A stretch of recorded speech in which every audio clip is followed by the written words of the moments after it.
دو نعمتیں ایسی ہیں جس سے انسان غفلت برتتا ہے، اکثر لوگ۔ اب اگر آپ دیکھیں کہ ان نعمتوں سے غفلت برتنے والوں میں کیا ہم ہیں، تو اگر میں یہ کہوں تو غلط نہ ہوگا کہ جب حضور صلی اللہ علیہ وسلم نے فرما دیا کہ زیادہ تر لوگ اس نعمت سے غفلت برتتے ہیں تو یقیناً برتتے ہی ہوں گے۔ اور کسی ایک مذہب والے کا ذکر نہیں فرمایا، ناس فرمایا، کثیر من الناس، لوگوں میں زیادہ تر لوگ ان دو نعمتوں کو صحیح طور پر استعمال نہیں کرتے بلکہ اس میں غفلت برتتے ہیں، اس کی قدر نہیں کرتے۔ اب آپ سوچتے ہوں گے وہ دو نعمتیں کون سی؟ تو آقا کریم صلی اللہ علیہ وسلم نے پہلی نعمت کا ذکر فرمایا، الصحت، تندرستی۔ صحت اتنی بڑی نعمت ہے، تندرستی اتنی بڑی نعمت ہے کہ آپ اکثر یہ قول سنتے رہتے ہیں، ایک تندرستی ہزار نعمت۔ اگر اللہ رب العزت جل جلالہ نے کسی کو صحت عطا فرمائی ہے تو اس صحت کو غنیمت جانو، ہیلتھ عطا فرمائی ہے اس کو غنیمت جانو، تندرستی عطا فرمائی ہے اس کو غنیمت جانو، اس لیے کہ یہ اتنی بڑی نعمت ہے جو رب کی طرف سے ہمیں ملی ہے کہ اس نعمت کے ذریعے ہم جو چاہیں کر سکتے ہیں۔ چاہے تو نیکی کر کے جنت حاصل کر لیں اور چاہے تو گناہ کر کے اللہ رب العزت جل جلالہ کی بارگاہ سے عذاب کے حقدار بن جائیں۔ اور جتنی بھی برائیاں انسان کرتا ہے وہ صحت کے زمانے میں کرتا ہے، بیماری کے زمانے میں نہیں کرتا۔ بیماری کے زمانے میں تو گناہ کے تصور سے بھی ڈرتا ہے۔ آپ ذرا دیکھیں، اگر کوئی کینسر کا مریض ہے تو اس کو زنا کرنے کا خیال نہیں ہوگا، اگر کوئی ایڈز کا مریض ہے تو اسے پکچر دیکھنے کا خیال نہیں ہوگا، اگر کوئی ٹی بی کا مریض ہے تو بدکاری کا جذبہ پیدا نہیں ہوگا۔ ساری برائیاں انسان صحت کے زمانے میں کرتا ہے، تندرستی کے زمانے میں کرتا ہے، اسمارٹ ہے، طاقتور ہے، گناہ کے لیے چل پڑا، صحت مند ہے، برائیوں کی طرف چل پڑا، تندرستی ہے، اللہ کی نافرمانی کی طرف بڑھ پڑا۔ لیکن میرے پیارے آقا صلی اللہ علیہ وسلم کے پیارے دیوانوں، انسان بھول جاتا ہے کہ جس نے صحت دی ہے وہ کب بیمار کر دے نہیں معلوم۔ بڑے بڑے صحت مند کو دیکھا گیا کہ کل تک صحت مند تھے اور اچانک بخار آئی، کچھ چیک کیے، پتا چلا یہ بیماری ہے اور پتا چلا کینسر ہو گیا اس کو۔ کوئی اپنے کل کے بارے میں نہیں جانتا، کوئی کل اپنی بیماری کے بارے میں نہیں جانتا۔ آج جو تندرستی ہے وہ کل رہے گی یا نہیں رہے گی نہیں معلوم۔ یہ کورونا کا پیریڈ چل رہا ہے، کووڈ 19 کا پیریڈ چل رہا ہے، آپ دیکھ رہے ہیں کتنوں کو ہم گنوا چکے۔ بخار آیا، 2 دن ہاسپٹل میں رہے، تیسرے دن کاندھے پر اٹھا کر قبرستان چھوڑ کر کے آ گئے، سوچا بھی نہیں تھا۔ ابھی پرسوں کی بات ہے، ہماری مسجد کے مقتدی، مستقل مقتدی، اعتکاف میں بیٹھنے والے، ان کی بچی کی آخری بچی تھی، اس کی شادی تھی رمضان شریف کے 15 روز کے بعد، ان کا انتقال ہو گیا۔ کوئی نہیں جانتا۔ ہاں البتہ حضور نے یہ ضرور فرمایا صلی اللہ علیہ وسلم کہ صحت کا خیال رکھو، بیماری سے بچنے کی کوشش کرو۔ اور رسول اعظم صلی اللہ تعالی علیہ وسلم نے جسم کو بیمار کرنے والی چیزوں کو کھانے سے بچنے کا حضور نے بھی حکم دیا اور رب قدیر جل جلالہ نے بھی حکم دیا۔ قرآن کہتا ہے وَلَا تُلْقُوا بِأَيْدِيكُمْ إِلَى التَّهْلُكَةِ، اپنے ہاتھوں سے اپنے آپ کو ہلاکت میں نہ ڈالو۔ لیکن آج کا مسلمان اور کاٹھیا واڑ کا مسلمان، گجرات کا مسلمان، بلکہ اور شہروں کے مسلمانوں کی بھی زندگی کا جائزہ لو تو گٹکھا کھاتے ہوئے دکھیں گے، تمباکو کھاتے دکھیں گے، بیڑی پیتے دکھیں گے، سگریٹ پیتے دکھیں گے، یہ سارے کام کرتے ہوئے دکھیں گے۔ یہ وہ چیزیں ہیں جو صحت کو برباد کرتی ہیں اور ہلاک کرتی ہیں۔ اے رسول گرامی وقار صلی اللہ تعالی علیہ وسلم کے دیوانوں، صحت اللہ کی بہت بڑی نعمت ہے، تندرستی اللہ کی بہت بڑی نعمت ہے۔ صحت کے زمانے میں، تندرستی کے زمانے میں اللہ کی بندگی زیادہ سے زیادہ کرو، اللہ کی اطاعت زیادہ سے زیادہ کرو، اللہ کی فرما برداری زیادہ سے زیادہ کرو۔ یہ نہیں کہ اللہ نے تمہیں طاقت عطا فرمائی، توانائی عطا فرمائی تو اپنی طاقت، توانائی اور صحت کا استعمال گناہوں کے اندر کرتے چلے جاؤ، بد کرداری میں کرتے چلے جاؤ، برائیوں میں کرتے چلے جاؤ۔ میں نے بہت سارے جوانوں کو جوانی کی زندگی میں بد کرداریوں میں ہونے کی وجہ سے تباہ ہوتے دیکھا ہے، برباد ہوتے دیکھا ہے۔ اپنے ہاتھوں سے اپنے آپ کو فارغ کرنے والے، ہاتھوں سے زنا کرنے والے جوانی کے اندر ڈھلتے ہوئے ہم نے دیکھے ہیں۔ اللہ اکبر! اے رسول اعظم صلی اللہ علیہ وسلم کے دیوانوں، قرآن نے بھی منع کیا ہے، رسول اعظم صلی اللہ علیہ وسلم نے بھی منع کیا ہے کہ اپنے ہاتھوں سے اپنے آپ کو ہلاک نہ کرو اور صحت کو غنیمت جانو۔ اللہ اکبر! آپ ذرا دیکھیں میرے پیارے آقا صلی اللہ علیہ وسلم کے پیارے دیوانوں،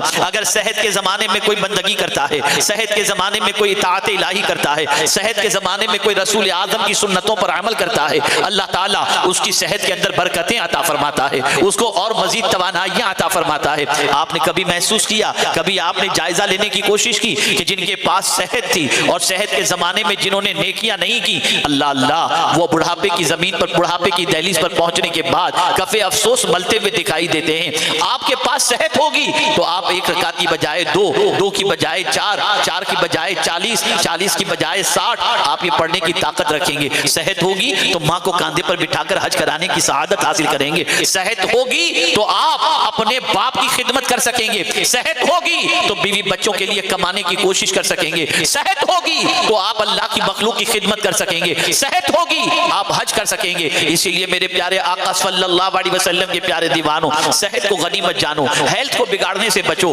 ہیلتھ کا خیال کرو۔ میں پوری دیانتداری کے ساتھ عرض کر رہا ہوں، دنیا کا ہر محقق اس پر تحقیق کر لے، آقا کریم صلی اللہ علیہ وسلم نے کوئی ایسی غذا استعمال نہیں فرمائی جس غذا کی بنیاد پر انسان میں سستی پیدا ہو جائے، انسان ڈھیلا پڑ جائے، انسان سست ہو جائے۔ رسول اعظم نے ہمیشہ وہی غذا استعمال کی جس غذا کو کھانے کے بعد انسان چست ہو، انسان صحت مند ہو، انسان توانا ہو۔ اللہ اکبر! شاہ حبشہ نے رسول اعظم صلی اللہ علیہ وسلم کی محبت میں ایک طبیب کو مدینہ منورہ بھیجا۔ میں آپ کو ہیلتھ کا نسخہ بتا رہا ہوں، صحت کا نسخہ بتا رہا ہوں، ہیلتھی آپ کیسے رہ سکتے ہیں۔ اللہ اکبر! رسول گرامی وقار صلی اللہ علیہ وسلم کے شہر پاک میں شاہ حبشہ نے ایک طبیب کو بھیجا جو اس کے پاس بہت اچھا ڈاکٹر تھا۔ اس نے کہا جاؤ مدینے جاؤ اور مدینے میں جو بیمار ہو ان کی فری میں خدمت کرو، ان کا علاج کرو۔ طبیب مدینہ منورہ پہنچا اور پہنچنے کے بعد 6 مہینے تک یا بعض روایتوں کے مطابق 1 سال تک مدینہ شریف کے اندر وہ رہا، لیکن مدینے میں اسے کوئی بیمار نظر نہیں آیا۔ اور 6 مہینے کے بعد اس نے واپسی کا ارادہ کیا۔ کسی سے پوچھا کہ ذرا یہ تو بتاؤ، یہ عجیب شہر ہے، یہاں لوگ بیمار ہی نہیں پڑتے، آخر وجہ کیا ہے؟ یہاں بیمار نہ ہونے کی وجہ کیا ہے؟ تو کسی بتانے والے نے بتایا بیمار نہ ہونے کی وجہ یہ ہے کہ پیغمبر رحمت صلی اللہ علیہ وسلم نے ہمیں ایک نسخہ عطا فرمایا ہے، اور وہ نسخہ کیا ہے؟ بس اس نسخے پر ہم عمل کرتے ہیں، اس لیے اللہ نے ہمیں بیماری سے بچا کے رکھا ہے۔ پوچھا وہ نسخہ کیا ہے؟ تو انہوں نے جواب میں کہا میرے آقا صلی اللہ علیہ وسلم نے فرمایا ہے بھوک لگے تب کھاؤ، بھوک لگے تب کھاؤ، اور جب پیٹ میں جگہ باقی ہو ہاتھ کھینچ لو۔ اتنا دبا کے نہ کھاؤ کہ سوڈا کا بوٹل پینا پڑے، 7 اپ پینا پڑے، پیپسی پی کر کے دھکا مار کے کھانے کو نیچے اتارنا پڑے۔ یہ اتنا کھانے سے بیماری بڑھتی ہے۔ سرکار صلی اللہ تعالی علیہ وسلم نے ارشاد فرمایا ہے جب تمہیں بھوک لگے تب کھاؤ۔ کبھی ایسا ہوتا ہے انسان کچھ کھا لیتا ہے جس سے اس کا پیٹ بھرا ہوا رہتا ہے، اب وہ رات کو کھانا نہیں چاہتا اس لیے کہ اس کا پیٹ پہلے سے بھرا ہے۔ وہ پرہیز کرے، اس کا پیٹ خالی ہو تب وہ کھانا کھائے۔ اپنے آپ کو ان چیزوں کا عادی بنا لو، جب کھانا کھانا ہو تو پہلے دیکھ لو کہ بھوک لگی ہے یا نہیں لگی، اور اسی طریقے سے جب بھوک کچھ باقی ہو تو ہاتھ کھینچ لیا کرو۔ تمہاری صحت کو اللہ تعالیٰ سلامت رکھے گا، بیماری سے بچائے گا۔ اور کھانے میں خاص طور پر اس چیز کا خیال رکھیں کہ میرے پیارے آقا صلی اللہ علیہ وسلم کے پیارے دیوانوں، ان چیزوں سے پرہیز کرو جن چیزوں کو کھانے کے بعد بدن میں کاہلی پیدا ہو جائے، بدن میں سستی پیدا ہو جائے۔ پیغمبر رحمت صلی اللہ تعالی علیہ وسلم نے اللہ کی بارگاہ کے اندر سستی سے پناہ مانگی، دعا فرمائی اللہم انی اعوذ بک من العجز والکسل، اے میرے پروردگار میں تیری پناہ مانگتا ہوں، تجھ سے تیری تیری پناہ مانگتا ہوں کس چیز سے؟ عاجزی اور سستی سے۔ اللہ اکبر۔ رسول اعظم کو طاقتور انسان پسند تھے،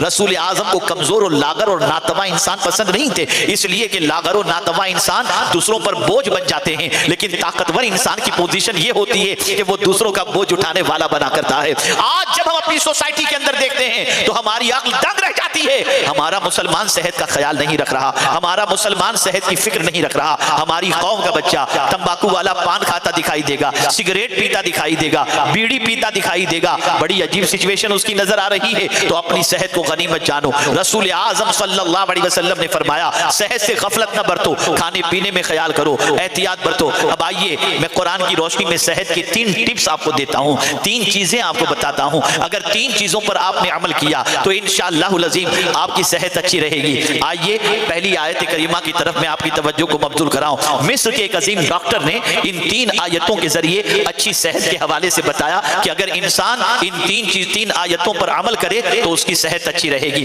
آئیے بتاؤ پہلی آیت کون سی ہے؟ قرآن مقدس میں رب نے فرمایا کلو وشربو ولا تسرفو، کھاؤ پیو اور حد سے آگے نہ بڑھو۔ دبا کے نہ کھاؤ، کھاؤ ضرور لیکن اتنا نہ کھاؤ کہ چلنا دوبر ہو جائے، اتنا نہ کھاؤ کہ کھڑا ہونا دوبر ہو جائے، اتنا نہ کھاؤ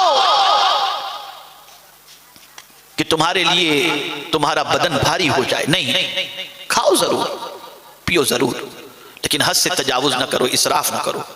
پیغمبر رحمت صلی اللہ تعالی علیہ وسلم نے پیٹ کے 3 حصے کے بارے میں فرمایا، ایک میں غذا، ایک حصے میں پانی اور ایک حصے میں ہوا۔ آدمی اتنا کھا لیتا ہے کہ سانس لینا بھی دشوار ہو جاتا ہے۔ بھوکا رہنے والا نہیں مرتا، کھا کر کے زیادہ آدمی مر جاتا ہے۔ اور میں آپ کو بتاؤں سرکار صلی اللہ علیہ وسلم نے صحت کے لیے کیا ارشاد فرمایا؟ فرمایا روزہ رکھو اور صحت مند ہو جاؤ۔ روزے کو سرکار نے صحت کا ذریعہ بتایا۔ آپ کو میں بتاؤں گا تو حیرت ہوگی، مسلمان کھجور نہیں کھاتا، بھجیے کھاتا ہے، وڑے کھاتا ہے، سموسے کھاتا ہے۔ کھاؤ کھجور۔ اور آپ کو بتاؤں بہت سارے مارواڑی، بنیے، گجراتی شوق سے کھجور کھاتے ہیں، بلکہ کھجور کی منڈی پر قبضہ ہی انہی لوگوں کا ہے، اور مسلمان کھجور نہیں کھاتا۔ پیغمبر رحمت صلی اللہ تعالی علیہ وسلم کے حوالے سے ام المؤمنین حضرت عائشہ صدیقہ رضی اللہ تعالیٰ عنہ فرماتی ہیں ہمارے گھر میں ایک مہینہ ایسا گزرا ہے جس میں کھانے کے لیے کوئی چیز نہیں تھی۔ یہ ام المؤمنین کہہ رہی ہیں کھانے کے لیے کوئی چیز نہیں تھی، ہم 2 کالی چیزوں پر پورا مہینہ گزارتے تھے، 2 کالی چیزوں پر۔ پوچھا گیا وہ 2 کالی چیزیں کون سی؟ تو انہوں نے کہا کھجور اور پانی۔ میرے پیارے آقا صلی اللہ تعالی علیہ وسلم کے پیارے دیوانوں، جو غذا کھانے کی ہے مسلمان وہ غذا نہیں کھاتا۔ مسلمان ان غذاؤں کی طرف ٹوٹ رہا ہے جو غذا مسلمان کو کمزور کر دے۔ تو قرآن کیا کہہ رہا ہے؟ کلو، کھاؤ، وشربو، پیو، ولا تسرفو، اور اسراف نہ کرو، حد سے تجاوز نہ کرو۔ تو کھانے کے اندر بھی احتیاط برتو، بھوک باقی ہو چھوڑ دو، اور وہ غذا جو تمہیں بستر پر لے جا کر کے سلا دے ایسی غذاؤں سے پرہیز کرو۔ تو پہلی چیز تو یہ ہو گئی۔ دوسری چیز صحت کے لیے قرآن کی آیت میں رب نے فرمایا وَجَعَلْنَا مِنَ الْمَاءِ كُلَّ شَيْءٍ حَيٍّ، اور ہم نے ہر چیز کی زندگی پانی سے بنائی ہے۔ پانی کا کثرت سے استعمال کرو، پانی خوب پیو، اور پانی پینے کے اندر آپ سستی کا مظاہرہ نہ کرو، بلکہ پانی پینے کی ایک سنت بھی بتا دوں۔ میں نے زندگی میں اس سنت پر عمل کرتے ہوئے مدینے کے ایک بزرگ کو دیکھا تھا، پانی اس طرح پینا کہ اس کا ذائقہ ہم لے جیسے چوس کے پیتے ہیں، اس طرح پینا، یہ حضور کی سنت مبارکہ ہے۔ مدینہ شریف میں شیخ زکریا نقشبندی رحمت اللہ تعالی علیہ بڑے عاشق رسول تھے، میں نے ان کو پانی پیتے اس طریقے سے دیکھا ہے۔ تو پانی پیو۔ پھر حضور صلی اللہ علیہ وسلم نے پینے کا طریقہ بتایا، 3 سانس میں پیو۔ پھر یہ بھی بتایا کہ کھڑے ہو کر کے نہ پیو، بیٹھ کر کے پیو۔ اور پھر یہ بھی کرم فرمایا کہ بن دیکھے نہ پیو، دیکھ کر کے پیو، کہ کہیں کوئی جراثیم تمہارے. اب دیکھیے اب سب سائنس کہہ رہی ہے، سائنس یہی تو کہہ رہی کھانے سے پہلے ہاتھ دھو کے پہنچنا نہیں. بھائی کیوں؟ کہا کہیں ایسا نہ ہو کہ کوئی بیکٹیریا لگ جائے اور کھانے کے ساتھ اندر اتر جائے. بار بار ہاتھ دھو، بار بار ہاتھ دھو. تم آج کہہ رہے ہو 1400 سال پہلے میرے نبی نے بتا دیا تھا. پانی بہت طاقتور چیز ہے. اور یہ بتاؤں، جو سوئمنگ کرتے ہیں، تیراکی جس کو کہتے ہیں، بڑے طاقتور ہوتے ہیں. پانی میں قدرت نے بڑی طاقت رکھی ہے. ایک انسان پانی کے قطرے ہی سے پیدا ہوتا ہے، اور ہر چیز کی زندگی کے لیے پانی ضروری ہے. اور پانی کی بھی ایک قسم نہیں ہے، پانی کی اتنی قسمیں ہیں کہ اعلیٰ حضرت عظیم البرکت امام عشق و محبت نے کئی قسمیں گنوا دی ہیں پانی کی، بے شمار قسمیں. اور ہر پانی کی الگ الگ قسمیں اور الگ الگ ہر پانی کی مختلف قسموں کے ساتھ اس کی تاثیر کے بارے میں بتایا گیا. آپ دیکھیے میرے پیارے آقا صلی اللہ علیہ وسلم کے پیارے دیوانوں، یہاں کا پانی آپ پیجئے، بسلری کا پانی پیجئے، دوسرے پانی کو آپ پیجئے، اس پانی میں اتنی طاقت نہیں ہوتی کہ آپ اس پانی پینے کے بعد کھانا نہ کھائیں تو آپ کو چل جائے، ایسا نہیں ہو سکتا. لیکن میں آپ کو پورے یقین کے ساتھ کہتا ہوں، اگر کوئی شخص آب زمزم پی لے تو آب زمزم میں اتنی طاقت ہے کہ کئی سالوں تک صرف آب زمزم پی کر وہ زندہ رہ سکتا ہے. اس لیے کہ اللہ نے آب زمزم میں خوراک کی طاقت بھی رکھی ہے، اور پیاس بجھانے کے ساتھ ساتھ بدن کی ضرورت کو پوری کرنے کی طاقت بھی اللہ نے رکھی ہے. تو پانی بھی سملر نہیں ہے، پانی کی قسمیں ہیں. پانی پیو، خوب پیو، اچھی طریقے سے پیو، 3 سانس میں پیو، بیٹھ کر کے پیو. اب بیٹھ کر پانی پینے کا فائدہ کیا ہے؟ فرمایا گیا اگر کوئی شخص بیٹھ کر پانی پیے اور سیدھے ہاتھ سے پانی پیے تو ہارٹ اٹیک سے بچ جائے گا. یہ ہے پانی. اور اس میں بھی پانیوں کے اندر برکت والا پانی کون سا ہے، یہ بھی آپ دیکھیں. تو قرآن نے فرمایا وَأَنزَلْنَا مِنَ السَّمَاءِ مَاءً مُبَارَكًا، آسمان سے جو ہم پانی نازل کرتے ہیں وہ پانی برکت والا پانی، برکت والا پانی.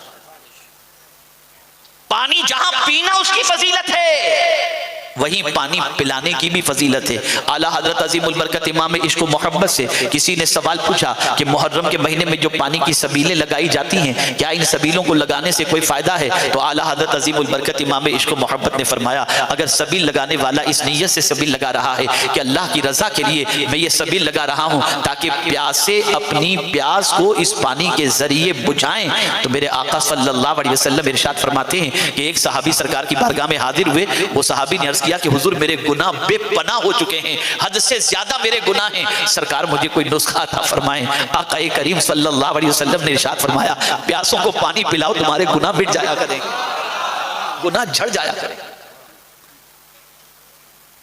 ارے ایک پیاسے کتے کو پانی پلانے کی وجہ سے ایک آوارہ عورت کی مولا نے بخشش فرما دی. یہ پانی کا فائدہ. بہت سارے علاج بیماریوں کے کہیے اور چیزوں کے کہیے وہ پانی کے ذریعے ہی ہوتے ہیں. آپ کنواں کھدوا دیجئے، آپ کہیں نل لگوا دیجئے، آپ مسلسل کسی کو پانی پلائیے، آپ مسجد کے لیے حوض بنوا دیجئے، آپ کہیں کنواں کھدوا دیجئے، کہیں اسی کے ساتھ ساتھ آپ جو ہے وہ بورنگ کروا دیجئے. اس کے ذریعے آپ کے پرابلم سالو ہو جائیں گے. اس لیے کہ پانی بہت طاقتور چیز ہے، دینی اعتبار سے بھی دنیاوی اعتبار سے بھی. آپ سوچیں مولا علی کرم اللہ تعالی وجہہ الکریم کی بارگاہ میں ایک شخص حاضر ہوا. اس نے عرض کیا کہ مجھے بھولنے کی بیماری ہے، یاد نہیں رہتا، کوئی نسخہ عطا فرمائیں کہ میری میموری شارپ ہو جائے. تو یہ نہیں فرمایا مولا علی کرم اللہ تعالی وجہ الکریم نے بادام خرید لے اور کھا، اس سے تیری یادداشت اچھی ہو جائے گی. نہیں، ارشاد فرمایا تیرے پاس تیری بیوی کے مہر کی جو رقم ہو نا، اس رقم سے شہد خرید لے، دودھ خرید لے، اور دودھ اور شہد کے ساتھ بارش کا پانی ملا کر تو اسے پی لے. مہر کی رقم سے دودھ خرید، مہر کی رقم سے شہد خرید، اور پھر بارش کے پانی میں ملا کر اس کو تو پی جا، تیری میموری شارپ ہو جائے گی. وہ شخص سن کر کے مولا علی کرم اللہ تعالی وجہ الکریم سے نکلا. جیسے کچھ آگے بڑھا ایک صاحب ملے. کہاں سے آ رہے ہو؟ مولا علی کے پاس سے آ رہا ہوں. کیوں گئے تھے؟ گیا تھا میری یادداشت بڑی کمزور ہے، بھولنے کی بیماری ہے تو علاج کے لیے گیا تھا. کیا علاج دیا تجھے انہوں نے؟ کہا یہ مجھے فرمایا کہ بحر کی رقم سے دودھ خریدو، شہد خریدو، اور جو ہے وہ بارش کے پانی میں ملا کر پی لو، تمہاری یادداشت مضبوط ہو جائے گی۔ کہا کوئی قرآن کی آیت بھی اس پر دلیل میں مولا علی نے پیش کیا؟ یوں ہی کہہ دیا۔ تھوڑا سا اسے تجسس ہوا، کہا چلو مولا علی سے جا کے پوچھ لو کہ حضرت اس پر کوئی قرآن کی دلیل ہے یا نہیں۔ گیا مولا علی کے پاس، عرض کرتا ہے حضور آپ نے 3 باتوں کا فرمایا، وہ تو اپنی جگہ پر ہے اور آپ کے حکم پر میں اس پر عمل بھی کروں گا، لیکن اس کے فائدے کا ذکر قرآن شریف میں ہے؟ کہا ہاں بالکل ہے، بالکل ہے۔ مہر کی رقم یہ اتنی برکت والی رقم ہوتی ہے کہ میں آپ کو بتا نہیں سکتا۔ قرآن مہر کے بارے میں فرماتا ہے وَآتُهُنَّ أُجُورَهُنَّ، اور شہد کے بارے میں قرآن کہتا ہے فِيهِ شِفَاءٌ لِلنَّاسِ، اس میں لوگوں کے لیے شفا ہے۔ اور دودھ کے بارے میں قرآن کہتا ہے لبناً خالصاً سائغاً للشاربین، اور پانی جو بارش کا ہے اس کے بارے میں مولا فرماتا ہے وَأَنزَلْنَا مِنَ السَّمَاءِ مَاءً مُبَارَكًا۔ تو تینوں پر چاروں پر اللہ کی آیت موجود ہے۔ وہ سنا اور گیا، اور اس کے بعد اس نے شہد بھی خریدا، دودھ بھی خریدا، اور بارش کے پانی سے ملا کر کے اس نے پیا۔ کچھ ہی دنوں کے بعد اس کی یادداشت اتنی تیز ہو گئی، ایک بار جو سن لیتا تھا پھر وہ کبھی بھولتا ہی نہیں تھا۔ تو پانی کے اندر بھی بارش کے پانی کی تاثیر جدا ہے، اس کو ذہن میں رکھیے۔ بارش کے پانی کی تاثیر جدا ہے، اسے قرآن نے کہا ہے کہ یہ برکت والا پانی ہے، اور پھر اس کو ہم سوچتے ہیں کہ یہ بارش نازل کیسے ہوتی ہے تو عقل دنگ رہ جاتی ہے۔ آپ کو معلوم ہے یہ بارش کیسے نازل ہوتی ہے؟ قرآن کہتا ہے أَأَنزَلْتُمُوهُ مِنَ الْمُزْنِ أَمْ نَحْنُ الْمُنزِلُونَ۔ یہ بارش کے پانی کے حوالے سے فرمایا گیا کہ جب چاند کی کرنیں شعائیں سمندر کے اوپر پڑتی ہیں تو اس کے بعد اس میں سے جھاگ نکلتی ہے، اور یہ جھاگ اوپر اٹھتی ہے اور اس کے بعد بادل بن جاتا ہے۔ اب سمندر کا پانی میٹھا ہوتا ہے کہ نمکین؟ بولیے کھارا ہوتا ہے کہ میٹھا؟ نمکین میں اور باؤنسر جائے گا آپ کے سر سے کہ یہ کیا چیز ہے، کھارا ہوتا ہے یا میٹھا؟ بولیے کھارا ہوتا ہے نا۔ اب سمندر سے جو جھاگ اٹھتی ہے، بادل اسے اڑا کر، ہوا اسے اڑا کر آسمان پر لے جاتی ہے۔ اب وہ آسمان پر جانے والی سمندر کی جھاگ جب بادل بن جاتی ہے، اب بادل بن کر کے جب یہ بارش برستا ہے، بارش برستی ہے تو میٹھی ہوتی ہے، پانی میٹھا ہوتا ہے کہ کھارا ہوتا ہے؟ تو اب قرآن پوچھتا ہے اے بندے ذرا تو یہ بتا، اگر میں آسمان سے کھاری پانی نازل کرتا تو کیا ہوتا؟ یہ میری قدرت ہے، اوپر میں نے کوئی مشین بنا کر کے نہیں رکھا کہ کھاری پانی میٹھے پانی میں تبدیل ہو جائے۔ یہ میری طاقت ہے کہ میں چاہوں اس پانی کو کھاری بنا دوں اور چاہوں اس پانی کو میٹھا بنا دوں۔ قرآن کہتا ہے انزلتموہ من المزن ام نحن المنزلون لو نشاء لجعلناہ اجاجا فلولا تشکرون۔ بندہ پھر بھی تو میرا شکر ادا نہیں کرتا، یعنی حالت یہ ہے اتنا پانی پی جاتے ہو لیکن خدا کا شکر یاد نہیں رہتا، خدا کا شکر یاد نہیں رہتا۔ اور اب تو آنے والے 10-20 سال کے بعد شاید جنگ ہی پانی کے سلسلے میں ہو، جو ہم دیکھ رہے ہیں اور حالات بتا رہے ہیں۔ پینے کے پانی کی اتنی قلت اللہ نہ کرے، صدبار نہ کرے، ہو جائے کہ پانی کے لیے جنگ شروع ہو جائے گی۔ اور جب کسی نعمت کی ناقدری شروع ہوتی ہے اللہ اس نعمت کو اٹھا لیتا ہے۔ جس طرح سے مسجد کے قریب رہ کر ہم نے مسجدوں کو آباد نہ کیا، تالے لگوا دیے گئے کہ جاؤ اب تم گھر میں ہی نماز پڑھو، ہم بند کروا دیتے ہیں۔ پھر مسجد کھلی، جب کورونا کی وجہ سے بند تھی تو مسلمانوں کا حال یہ تھا کہ ٹرسٹیوں سے کہتے تھے یار 2 رکعت پڑھنے کے لیے کھول دو، پلیز کھول دو۔ اتنا پریشر کہ ٹرسٹی پریشان، امام پریشان، اور کھل گئی تو وہی پرانے نمازی جو پہلے آتے تھے، نئے ہمیں کوئی دکھائی نہیں دیے مسجد میں۔ کہاں نئے نظر آ رہے ہیں؟ دولت کی ناقدری کی، چھین لیا میرا رب۔ کھانے کی ناقدری کی، چھین لیا میرا رب۔ اللہ نے صحت دی عبادت کرنے کے لیے، اس کی اطاعت کے لیے، اس کے رسول کی اطاعت کے لیے، ناقدری کی، چھین لی اس نے صحت۔ ایسی بیماریاں آ رہی ہیں کہ آدمی ان بیماریوں کے تصور سے لرز جائے کہ اس کا علاج کیسے کرے۔ یہ سب ناقدری کی بنیاد پر، سب ناقدری کی بنیاد پر۔ تو دوسری آیت قرآن کی اچھی صحت کے لیے جو ہے وہ پانی پینا ہے۔ وَجَعَلْنَا مِنَ الْمَاءِ كُلَّ شَيْءٍ حَيٍّ۔ کوئی بھی چیز بغیر پانی کے زندہ نہیں رہ سکتی. اللہ نے ہر چیز کی زندگی کے لیے پانی کو بنایا. تو مصر کے ایک ڈاکٹر نے تحقیق کی اور اس نے کہا کہ یہ 2 آیتیں انسانی صحت کے لیے مفید ہیں. کلو وشربو ولا تسرفو، کھاؤ پیو، حد سے تجاوز مت کرو، اسراف مت کرو، اور پانی پیو. وجعلنا من الماء كل شيء حي، پانی پیو. تیسری چیز پر آئیے آپ، اور یہاں یہ بتا دوں آپ کو، غیر مسلموں کے علاقے میں آپ کو رات کو 12 بجے تک کلینک کھلی ہوئی نہیں ملے گی، لیکن مسلمانوں کے محلے میں جتنی بھی کلینک ہے آپ کو بھری ہوئی ملے گی. کوئی کھانسی کے لیے جا رہا ہے، کوئی سردی کے لیے جا رہا ہے، کوئی بخار کے لیے جا رہا ہے. غیر مسلموں کے یہاں جلدی جلدی سب ختم. کیوں؟ اب اس کو قرآن سے سمجھیں. اللہ ارشاد فرماتا ہے وَجَعَلْنَا اللَّيْلَ لِبَاسًا وَجَعَلْنَا النَّهَارَ مَعَاشًا، ہم نے رات کو لباس بنایا یعنی ڈھانکنے والا، اور دن کو روزی کمانے کے لیے ہم نے بنایا کہ دن کو روزی کماؤ اور رات کو آرام کرو. اپنے گھر میں جب آدمی جاتا ہے تو نیند کب آتی ہے؟ بالکل وہ جو ہے نائٹ لیمپ جلاتا ہے، ٹیوب لائٹ بند کر دے گا تو نیند آئے گی، اندھیرے میں نیند آئے گی، ہلکی سی روشنی میں نیند آئے گی. بندے تو اپنی طاقت کے مطابق کرتا ہے. رب نے تیرے آرام کے لیے سورج کو مغرب کے پہلے ہی غروب کروا دیا اور اندھیرا کر دیا تاکہ بندے تو آرام سے سو جا. آسمان پر بھی ہم اندھیرا کر دیتے ہیں اور ڈیم لائٹ کے طور پر تارے جگمگاتے رہیں گے تو سکون سے سو جا. اب اگر کوئی بندہ رات کو جلدی سونے کا عادی ہے اور صبح جلدی اٹھنے کا عادی ہے، فرمایا گیا وہ کبھی بیمار جلدی سے نہیں ہوگا. یہ نسخہ قرآن نے دیا ہے. لیکن مسلمانوں کے گھروں سے رات کو 2 بجے تک ٹی وی کی آواز آتی ہے، چلانے کی آواز آتی ہے، شور و غل کی آواز آتی ہے. رات سونے کے لیے ہے، دن کاروبار کرنے کے لیے ہے. مسلمان کی صبح ہوتی ہی ہے 11-12 بجے صبح ہوتی ہے. تو اگر صحت مند رہنا ہے تو قرآن کے ان 3 نسخوں پر عمل کرو. کلو وشربو ولا تسرفو، کھاؤ پیو اور اسراف نہ کرو، پانی زیادہ پیو. وجعلنا من الماء كل شيء حي، اور اسی طریقے سے رات کو جلدی سونے کی عادت رکھو. میرے پیارے آقا صلی اللہ تعالی علیہ وسلم کے پیارے دیوانوں، یہ ہوئی صحت کے بارے میں. اور ہر اس چیز سے بچو جو صحت کو خراب کرتی ہے، ہر اس کھانے سے بچو جو تمہاری صحت کو بگاڑتی ہو. جو جی میں آیا وہ مت کھاؤ، ہر اس چیز کو کھاؤ جو تمہاری صحت کو مفید ہو.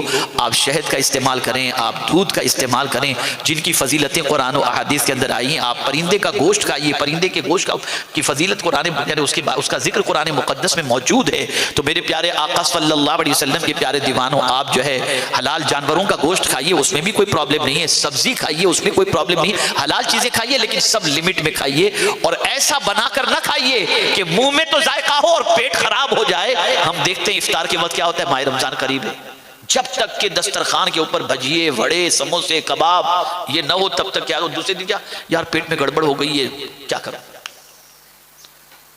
لیکن قربان جائیے رحمت عالم صلی اللہ علیہ وسلم کی عظمت پر کہ افطار کے لیے حضور نے کھجور کو پسند فرمایا، دودھ کے پیالے کو پسند فرمایا. اس لیے کہ یاد رکھیں یہ جو پیٹ بھوکا رہتا ہے نا، پیٹ خالی جو رہتا ہے نا، اس سے جگر جلتا ہے اندر سے جگر جلتا ہے. اس لیے کہ روزہ کیا ہے، گناہوں کو جلاتا ہے. روزہ کیا ہے، یہ گناہوں کو جلا دیتا ہے. اور جس طرح روزہ گناہوں کو جلاتا ہے، اسے جگر کو بھی جلاتا ہے اندر سے، جگر جلتا رہتا ہے اندر سے.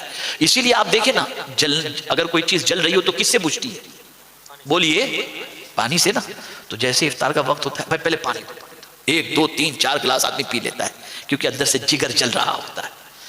تو اب خالی پیٹ میں کون سی چیز تمہارے پیٹ کو خراب ہونے سے بچائے گی اور طاقت بھی عطا کرے گی؟ تو میرے آقا صلی اللہ علیہ وسلم نے کھجور کو پسند فرمایا کہ نہ پیٹ خراب ہوگا اور نہ تمہاری طاقت کمزور ہوگی، تم کھاؤ. ہم نے مسجد نبوی شریف میں تقریباً 30 سال تک کم و بیش افطار کی ہے. الحمدللہ میں نے دیکھا ہے دسترخوان پر کھجور، کسی دسترخوان پر جہاں انڈین پاکستانی ہوں گے تو تھوڑا سا اس قسم کا کہیں سے سموسہ ڈھونڈ ڈھانڈ کے لا کر کے رکھیں گے، ورنہ میں نے دیکھا کہ دسترخوان کے اوپر کیا ہوگا، کھجور، نان، دہی اور پانی یا قہوہ بس. اور یہاں تو اس کے بغیر افطار ہوتی نہیں، اور پھر بعد میں کہتے ہیں یار پیٹ خراب ہو گیا تراویح نہیں پڑھ پاؤں. بھائی کیوں ایسا کھاتے ہو؟ میں یہ نہیں کہتا کہ آپ بھجیے وغیرہ نہ کھاؤ، منع نہیں کر رہا ہوں، لیکن صحت کے خیال رکھنے کی بات کر رہا ہوں، اس لیے کہ صحت بہت بڑی نعمت ہے، بہت بڑی نعمت ہے۔ پوچھو اس بیمار سے، میں ایک بیمار کو ابھی کل بھاؤ نگر میں دیکھ کر کے آیا، مجھے بے چینی رہی، میں بہت دیر تک سوچتا رہا۔ اس کو میں نے لاسٹ ٹائم جب دیکھا تھا تو اٹھے کٹے تندرست و توانا تھے، اور میں نے ابھی کل دیکھا ان کو تو ان کے دونوں پیر ناکام ہو گئے، دونوں پیر ناکام، اسلم بھائی دونوں پیر ناکام۔ اتنا مجھے افسوس ہوا، مجھ سے نہیں رہا گیا، تو میں نے ان کی عمر ان سے پوچھ لی کہ آپ کی عمر کتنی ہے؟ تو انہوں نے بتایا 63 ایئرس۔ منکے کی پوزیشن، اس کی گدی ہٹ گئی، اور یہ اس کی وجہ سے پورے دونوں پیر، اب کھانا پینا سونا ٹوائلٹ ساری چیزیں بستر کے اوپر ہی ہو رہی۔ بتائیے آپ مجھے، کیا کوئی بندہ اسے پسند کرتا ہے؟ وہ کیسی محتاجی کی زندگی ہوگی؟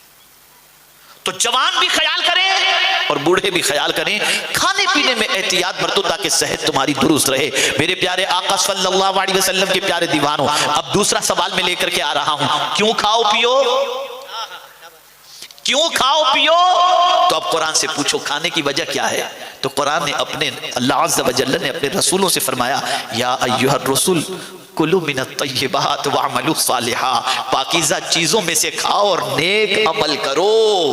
کھاؤ اس لیے تاکہ نیک عمل کرو، اس لیے نہ کھاؤ جس کی وجہ سے تم بد کرداریوں کے اڈے پہ جا کے بدکاری کرو یا برائیوں کے دلدل کے اندر پھنس جاؤ۔ میرے پیارے آقا صلی اللہ تعالی علیہ وسلم کے پیارے دیوانوں، آئیے میں آپ کو ایک حدیث مبارکہ سناتا ہوا چلوں۔ اللہ کے رسول صلی اللہ تعالی علیہ وسلم مدینہ منورہ میں تشریف فرما تھے، دوپہر کا وقت تھا، چھلچلاتی ہوئی دھوپ تھی، صدیق اکبر رضی اللہ تعالیٰ عنہ کو بھوک ستا رہی تھی، اتنی بھوک لگی تھی جس کی کوئی انتہا نہیں۔ تو سیدنا صدیق اکبر رضی اللہ تعالیٰ عنہ گھر سے باہر نکلے دوپہر کے وقت کہ کوئی مل جائے اور اپنا دوست پوچھے اور اس کے گھر چلا جاؤں، شاید کچھ کھانے کو اس کے گھر پر نصیب ہو جائے۔ لیکن اللہ اکبر، آئے لوگ ملتے گئے چلے گئے، کسی نے کچھ جو ہے پوچھا نہیں کہ کیا حال ہے، مطلب یعنی پوچھا نہیں، یہ نہیں پوچھا کہ آپ کیوں باہر ٹہل رہے ہیں، کیا مسئلہ ہے، بس ملاقات کی اور چل دیے۔ تھوڑی دیر کے بعد فاروق اعظم رضی اللہ تعالیٰ عنہ نکلے، صدیق اکبر نے فاروق اعظم کو دیکھا تو حیرت میں پڑ گئے، پوچھا عمر کیسے نکلنا ہوا؟ کہا کیا بتاؤں، بھوک شدت سے لگی تھی اس لیے باہر نکلا۔ تو صدیق اکبر سے فاروق اعظم نے پوچھا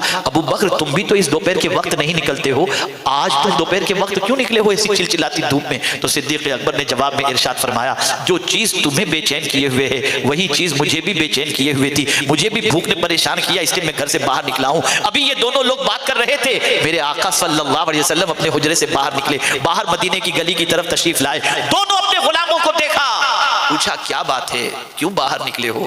عرض کرنے لگے حضور پر تو سب روشن ہے۔ سرکار نے فرمایا آؤ چلتے ہیں میرے غلام کے یہاں پر، اور رسول اعظم صلی اللہ علیہ وسلم ان دونوں کو لے کر اپنے ایک صحابی کے گھر پہنچے، دروازے پہ دستک دی، گھر پر ان صحابی کی اہلیہ نے رسول اعظم صلی اللہ تعالی علیہ وسلم کے دستک پر پوچھا کون؟ آقا کریم صلی اللہ علیہ وسلم نے اپنا نام بتایا۔ یہ سنت بھی یاد رکھیں، اپنے گھر پر بھی جب جائیں اور اپنے گھر پر بھی ڈور بیل بجائیں اور آپ کی بیوی اگر گھر سے پوچھے اندر سے کون، میں یہ بولنے کی ضرورت نہیں، اپنا نام بتانا اپنے گھر میں بھی یہ نبی کی سنت مبارکہ ہے، یہ آقا کریم صلی اللہ علیہ وسلم کی سنت مبارکہ ہے۔ انہوں نے پوچھا، حضور صلی اللہ علیہ وسلم نے اپنا نام بتایا اور ساتھ میں صدیق و عمر تشریف لائے ہیں یہ بھی بتایا۔ اللہ اکبر، میرے پیارے آقا صلی اللہ علیہ وسلم کے پیارے دیوانوں، انہوں نے مرحبا کہا، دروازہ کھولا، بٹھایا، اور اس کے بعد وہ صحابی کی اہلیہ کہتی ہیں کہ انہیں معلوم نہیں تھا کہ آپ تشریف لانے والے ہیں، وہ ورنہ جاتے نہیں، وہ اس وقت باغ کے اندر کھجوروں کے موجود ہیں۔ تھوڑی دیر گزری تھی، وہ صحابی اپنے ہاتھ میں کھجوروں کا تھال سجا کر گھر پر تشریف لے آئے۔ اللہ اکبر، رسول اعظم کو دیکھا، خوشی کی انتہا نہ رہی، سامنے پیش کیا، اور اس کے بعد آقا نے پوچھا تمہیں کیسے خبر ہوئی کہ میں آیا ہوا ہوں؟ کہا دل کہہ رہا تھا کہ مدینے کا چاند گھر میں آیا ہوا ہے۔ اللہ اکبر، سامنے کھجوریں رکھی اور عرض کیا حضور تھوڑی دیر کے اندر میں گوشت تیار کرتا ہوں۔ ایک بکری کے بچے کو ذبح کرنے کے لیے بڑے، سرکار صلی اللہ علیہ وسلم نے فرمایا اس بچے کو ذبح نہ کرو، بکری کو ذبح کیا انہوں نے، بعد میں بچے کو ذبح نہ کیا، اس کے بعد گوشت تیار ہوا۔ اب کھانا جب تیار ہو گیا اور دسترخوان پر رکھا گیا، صدیق اکبر بھی موجود ہیں، فاروق اعظم بھی موجود ہیں، پیغمبر رحمت صلی اللہ علیہ وسلم نے صاحب خانہ سے فرمایا اگر تم اجازت دو تو یہ پیالہ گوشت کا اور روٹی میں اپنی بیٹی فاطمہ کے گھر پہ بھجوا دوں، میری بیٹی فاطمہ 1 مہینے سے اس قسم کا کھانا نہیں کھائی ہے۔ اللہ اکبر، کھانا بھیج دیا گیا، پھر اس کے بعد کھانا جو ہے کھانے کے لیے بیٹھے، سرکار صلی اللہ علیہ وسلم نے کھانا تناول فرما لیا، اور کھانا جب تناول فرما لیا تو کھا کر حضور صلی اللہ علیہ وسلم کی آنکھوں میں آنسو تھے، رو رہے تھے، اچھا کھانا کھا کر حضور رو رہے تھے۔ صدیق اکبر اور فاروق اعظم سے نہ رہا گیا، حضور رونے کی وجہ کیا ہے؟ اب جواب سنو، میرے آقا ارشاد فرماتے ہیں صلی اللہ علیہ وسلم، ابو بکر یہ رو رہا ہوں کہ اتنی اچھی غذا میں نے کھائی، مجھے ایک تصور رلا رہا ہے، قیامت میں اگر رب قدیر مجھ سے یہ پوچھ لے کہ اتنا اچھا کھانا کھا کر میری عبادت کتنی کیے، تو میں کیا جواب دوں گا؟ اس جواب کے تصور سے رو رہا ہوں۔ جس رسول کا لمحہ لمحہ عبادت کے اندر گزر رہا ہو، بلکہ جن کے چہرے کو دیکھنا عبادت، وہ رسول اپنی امت کو تعلیم دے رہے ہیں کہ اچھا کھاؤ لیکن اس نیت سے کھاؤ کہ اس کھانے کے بعد عبادت کریں گے۔ آج کا ہمارا نوجوان بڑی ہوٹلوں میں کھاتا ہے تاکہ عیاشی کر سکے، بد کرداری کر سکے۔ کیا جواب دو گے اللہ اور اس کے رسول جل جلالہ صلی اللہ علیہ وسلم کو؟ کھاؤ اس نیت سے تاکہ عبادت کر سکو، کھاؤ اس نیت سے تاکہ اللہ کی بندگی کر سکو، جو طاقت ہوگی اس طاقت کا استعمال نیکیوں کے اندر کرو گے، اس نیت سے کھاؤ۔ میرے پیارے آقا صلی اللہ علیہ وسلم کے پیارے دیوانوں، تو صحت بہت بڑی نعمت ہے، ہر اس غذا سے پرہیز کرو جو صحت کو نقصان پہنچائے۔ آپ کو اور ایک بات بتاؤں، بچوں کو ہم لوگ آج کل جو ہے گجرات میں یا کہیں بھی جھولے میں سلاتے ہیں، چلو ٹھیک ہے، پھر بڑا ہو گیا تو نرم ڈنلوپ کا گدا، لیکن ہمارے بچے بادام کھانے والے، اے سی میں سونے والے اور ڈنلوپ کے گدے پہ سونے والے اتنے طاقتور نہیں ہوتے جتنے طاقتور فٹ پاتھ پہ سونے والے بچے ہوا کرتے ہیں۔ کبھی سوچا آپ نے ایسا کیوں؟ کبھی سوچا آپ نے؟ وہ تو سوکھی جو ملی کھا لیا اور چل پڑے ہو۔ میں ابھی دربھنگا بہار گیا ہوا تھا، تقریباً 1 مہینے کے اندر ایک مسجد میں مغرب کے لیے میں گیا، 75 سال کے بوڑھوں کو میں نے دیکھا مغرب کی نماز کے اندر، کچھ جوان بھی تھے۔ مجھے اتنی شرم آئی جس کی کوئی انتہا نہیں۔ کس بات پر شرم آئی؟ میرے مسلسل سفر کی وجہ سے اور کچھ وجہ سے گھٹنوں میں اور کمر میں تھوڑی سی تکلیف ہے، ڈاکٹر نے تھوڑی سی پابندی لگا رکھی ہے، تو میں اس پابندی کو فالو کرتا ہوں، لیکن کبھی کبھی اکثر کوشش تو یہی کرتا ہوں کہ میں فرض جو ہے وہ صحیح طور پر ادا کر لوں، لیکن بس اوقات درد شدید ہوتا ہے، سفر کی وجہ سے تو نہیں کر پاتا ہوں، کرسی پر پڑنی پڑتی۔ میں نے 75 سال کے بوڑھوں کو دیکھا، لیکن خدا کی قسم اس مسجد میں ایک کرسی میں نے نہیں دیکھی، ایک کرسی میں نے نہیں دیکھی۔ میں سوچا یا اللہ، اس بہار کے اندر، اس جگہ کے اندر 75 سال کا بوڑھا اس طرح سے نماز پڑھ رہا ہے کہ ہمارے یہاں جوان بھی اتنی جو ہے چستی کے ساتھ نماز نہیں پڑھتا ہوگا، وجہ کیا ہے؟ آپ نے سنا کورونا بہار کے اندر ہے، آپ نے سنا کورونا جو ہے وہ جھارکھنڈ کے اندر ہے، ابھی تو الیکشن کا بھاگم بھاگی چل رہی ہے، کورونا بنگال کے اندر ہے، سنا آپ نے؟ کیوں؟ صحت کا راز بتا رہا ہوں آپ کو، کیوں؟ ان کے دانت آپ کو بہت صاف ملیں گے، اور شاید ہی وہ لوگ جو ہے برش اور پیسٹ استعمال کرتے ہیں، میکسیمم مسواک استعمال کرتے ہیں۔ دانت آپ کسی کے بھی پیلے نہیں دیکھیں گے، چمکتے ہوئے دیکھیں گے، اور بیماری کی سب سے بڑی وجہ ہوتی ہے دانت۔ اب یہ بہت لمبا ٹاپک ہے، میں بہت پھیلا رہا ہوں اس کو، لیکن مجھے میرے موضوع کی طرف مزید اس دوسری طرف آنا ہے۔ تو یاد رکھیں میرے پیارے آقا صلی اللہ تعالی علیہ وسلم کے پیارے دیوانوں، رسول اعظم صلی اللہ علیہ وسلم رات کو سوتے تھے نا، تو اپنے سرہانے مسواک کو رکھتے تھے، اٹھتے ہی پہلے مسواک شروع کر دیتے تھے، مسواک شروع کر دیتے تھے۔ تو دانت کو صاف رکھو، بیماری سے بچنے کا بہت مؤثر ذریعہ ہے۔ میرے پیارے آقا صلی اللہ تعالی علیہ وسلم کے پیارے دیوانوں، اسی طریقے سے فرمایا گیا مسواک کرنے والے کے لیے امید ہے کہ اس کا خاتمہ ایمان پر ہوگا۔ ام المومنین حضرت عائشہ صدیقہ رضی اللہ تعالی عنہ فرماتی ہیں کہ جب سرکار صلی اللہ تعالی علیہ وسلم کی صحت بہت زیادہ علیل ہوئی تو اس زمانے میں مسواک چبا کر کے حضور کو دیا کرتی، سرکار اس سے بھی مسواک کیا، یعنی ایسی سچویشن میں بھی مسواک ہوا کرتا تھا۔ اب یہاں کسی کے ذہن میں یہ سوال آئے، یار ہم تو احتیاط کرتے ہیں پھر بھی بیماری لگ جاتی ہے تو ہم کیا کریں؟ تو میرے کہنے کا مقصد یہ ہے کہ بیماری بھی اللہ کی طرف سے ہے اور شفا بھی اللہ کی طرف سے ہے، احتیاط ہماری طرف سے ہے، ہمیں پریکوشن لینا ہے، احتیاط کرنی ہے، پھر اس کے بعد اپنے رب کے فیصلے پر راضی رہیں، لیکن ہم احتیاط نہ کریں اور پھر اس کے بعد بیمار پڑ جائیں۔ کیا آپ احتیاط نہیں بتاتے ہو؟ آپ کے بچے کے ناک سے اگر پانی بہ رہا ہے اور وہ بچہ پیچھے پڑ گیا، مجھے کلفی چاہیے، مجھے کینڈی چاہیے، یہ چاہیے، تو آپ ہی خود اپنے بچے کو روک رہے ہو، کھلا دو نا اسے، لیکن آپ نہیں کھلاتے، آئس کریم کھلاؤں گا تو سردی بڑھ جائے گی، آپ احتیاط برت رہے ہو نا۔ بس بالکل اسی طریقے سے اپنی صحت کے معاملے میں احتیاط برتنے کی آپ کو بھی ضرورت ہے، مجھے بھی ضرورت ہے، اور سب کو ضرورت ہے۔ تو صحت اللہ کی بہت بڑی نعمت ہے۔ دوسری چیز آقا کریم صلی اللہ علیہ وسلم نے فرمائی فراغ، یعنی فرصت، یہ بہت بڑی نعمت ہے۔ اگر کسی کے پاس ٹائم ہے نا تو اس سے بڑی نعمت اس کے پاس کیا ہوگی؟ فرصت. فرصت کا استعمال صحیح طور پر کرو. فرصت کا استعمال اللہ اور اس کے رسول کے ارشادات پر عمل کرنے اور علم حاصل کرنے کے اندر کرو. بہت سارے مسلمان فرصت کا استعمال واٹس ایپ کے اندر کرتے ہیں. میں پورے چیلنج کے ساتھ کہتا ہوں جتنی دیر آج کا مسلمان واٹس ایپ میں گزارتا ہے اس کا 10% بھی وہ قرآن شریف کی تلاوت کرے تو ہر مہینے ایک قرآن ختم ہو جائے گا. لیکن نہیں، فرصت کا استعمال صحیح طور پر نہیں ہوتا. میرے پیارے آقا صلی اللہ علیہ وسلم کے پیارے دیوانوں، اللہ نے جسے زندگی میں فرصت عطا فرمائی ہے اس فرصت میں درود شریف پڑھ لیا کرو، اس فرصت کے اندر استغفار کر لیا کرو. اللہ اکبر. ایک بزرگ پہلے روٹیاں کھایا کرتے تھے، بعد میں کچھ دنوں کے بعد انہوں نے روٹی کھانا چھوڑ دیا اور روٹی کی جگہ پر صرف سوپ وغیرہ پی لیتے تھے. ان سے پوچھا گیا کہ حضور روٹی کھانا آپ نے کیوں چھوڑ دی؟ کہا میں نے کیلکولیشن کیا تو روٹی چبانے میں جتنا وقت گزرتا ہے اتنے وقت کے اندر میں جو ہے اتنی مرتبہ سبحان اللہ پڑھ سکتا ہوں، تو میں نے سوچا پیٹ بھرنا ہی ہے، سوپ پی کر کے پیٹ بھر لوں تاکہ جو وقت بچے وہ اللہ کے ذکر کے اندر خرچ کر دوں.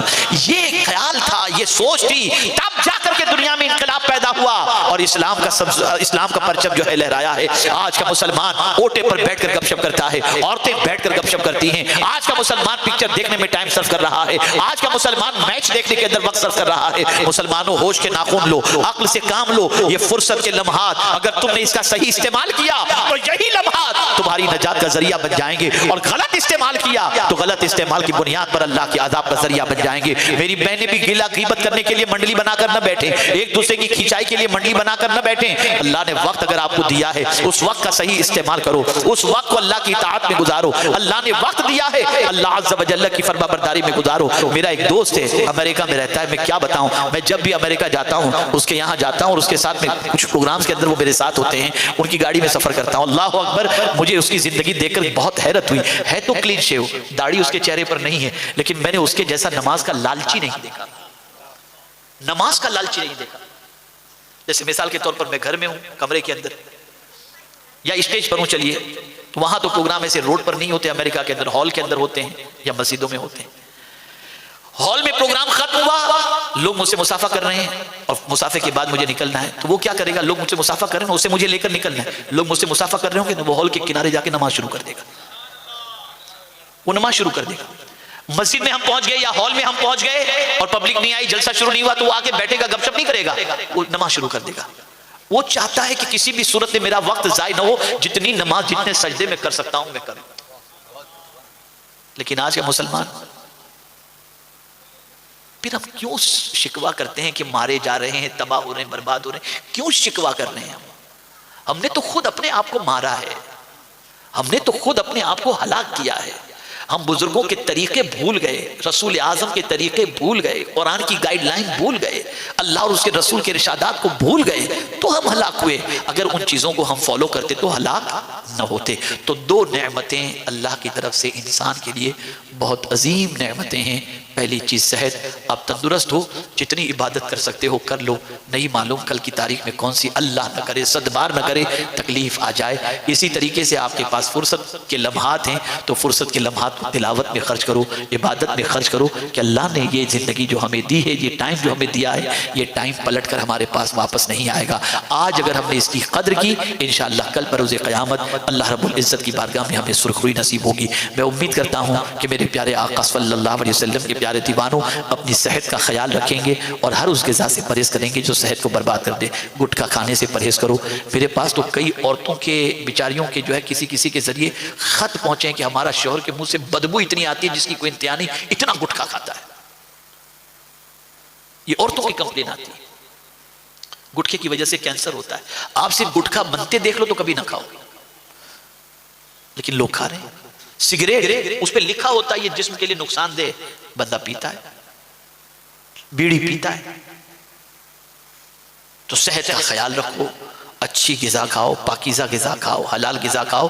اور آپ کو اگر اللہ نے صحت دی ہے تو خوب نماز پڑھو، خوب غریبوں کی مدد کے لیے دوڑ دھوپ کرو، خوب اللہ کے رسول صلی اللہ علیہ وسلم کی خوشنودی کی خاطر بندوں کو دین کی طرف بلاؤ. اپنی گناہوں میں خرچ مت کرو، اپنی صحت کو اللہ کی نافرمانی میں خرچ مت کرو، اپنی صحت کو آخرت برباد کرنے میں خرچ مت کرو، اور جو فرصت کا لمحہ اللہ نے عطا فرمایا ہے اس فرصت کے لمحے کی قدر کرتے ہوئے اپنی زندگی گزارو۔ یہی مختصر سا پیغام میں آپ کی گوش گزار کرنے کی سعادت حاصل کیا۔ اللہ سب سے پہلے مجھے توفیق عطا فرمائے، اور سرکار صلی اللہ علیہ وسلم کی نالے پاک کے صدقے میں آپ سب کو بھی توفیق عطا فرمائے۔